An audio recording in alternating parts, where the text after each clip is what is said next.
ایک نوجوان صحابی تھے جن کا نام علقمہ تھا۔ وہ ایک دن بہت زیادہ بیمار ہو گئے، بہت زیادہ ہی علیل ہو گئے۔ انہوں نے اپنی بیوی کو حضور صلی اللہ تعالیٰ علیہ وسلم کی خدمت میں بھیجا۔ ان کی بیوی گئیں اور عرض کیا، یا رسول اللہ صلی اللہ تعالیٰ علیہ وسلم، میرے خاوند علقمہ بہت زیادہ بیمار ہیں، بچنے کی کوئی امید نہیں ہے، نزع کا وقت قریب ہے، آپ کو خبر کرنے کے ارادے سے آئی ہوں تاکہ ان کے حال کا آپ کو پتہ چل جائے۔ آپ نے حضرت عمار، حضرت صہیب رومی اور حضرت بلال حبشی رضی اللہ تعالی عنہم کو بھیجا اور فرمایا کہ ان کو کلمے کی تلقین کریں، آخری ٹائم ہے۔ یہ لوگ آئے اور حضرت علقمہ کو کلمے کی تلقین کرنے لگے۔ جانکنی کا ٹائم تھا، آخری وقت تھا، یہ لوگ کلمے کی تلقین کرنے لگے، لیکن ان کی زبان سے کلمہ توحید نہیں نکل رہا تھا۔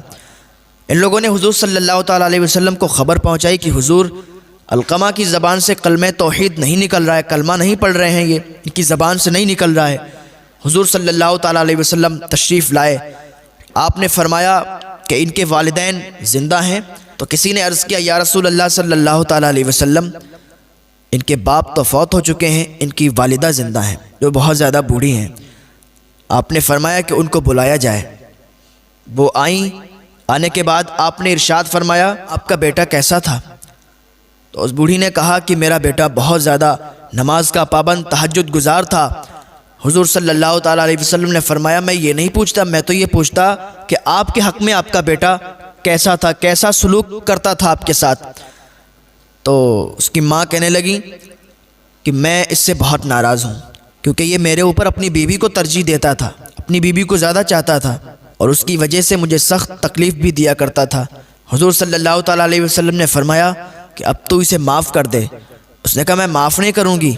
حضور صلی اللہ تعالیٰ علیہ وسلم نے فرمایا، اگر تو نہیں معاف کرے گی تو اس کو اللہ بھی معاف نہیں کرے گا۔ اس نے کہا، میں نہیں اس کو معاف کروں گی۔ حضور صلی اللہ تعالیٰ علیہ وسلم نے حضرت بلال سے فرمایا کہ جاؤ، ڈھیر ساری لکڑیاں اٹھا کے لاؤ اور اس کو ان پر لٹاؤ، اس میں آگ لگا دو، اسے زندہ جلا دو۔ جب اتنا کہا نا، اس کی ماں تڑپ گئی، یا رسول اللہ صلی اللہ تعالیٰ علیہ وسلم، اس کی ماں کے سامنے اس کے بیٹے کو جلا دو گے؟ حضور صلی اللہ تعالیٰ علیہ وسلم نے ارشاد فرمایا، اے بوڑھی خاتون، تیرے سامنے تیرے بیٹے کو زندہ جلتے ہوئے تو نہیں دیکھ سکتی؟ تو قبر کا عذاب تو بہت سخت ہے، قبر کے عذاب سے تو کیسے اس کو بچائے گی؟ تو اس کو معاف نہیں کر رہی ہے۔ جب تو اس کو معافی نہیں کرے گی تو اللہ بھی اس کو نہیں معاف فرمائے گا اور اسے جہنم میں ہی جلنا پڑے گا۔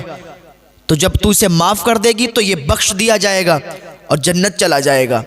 اس کی ماں نے فوراً کہا، یا رسول اللہ صلی اللہ تعالیٰ علیہ وسلم، آپ گواہ ہو جائیں، میں اپنے بیٹے سے راضی ہوں، میں نے اپنے بیٹے کو معاف کر دیا ہے۔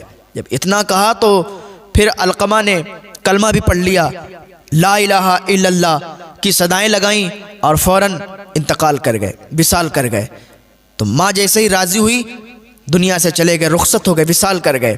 تو پتہ چلا کہ ماں کی دعاؤں میں بہت برکت ہے، اور جہاں ماں کی دعائیں لگتی ہیں وہیں ماں کی بد دعائیں بھی لگتی ہیں۔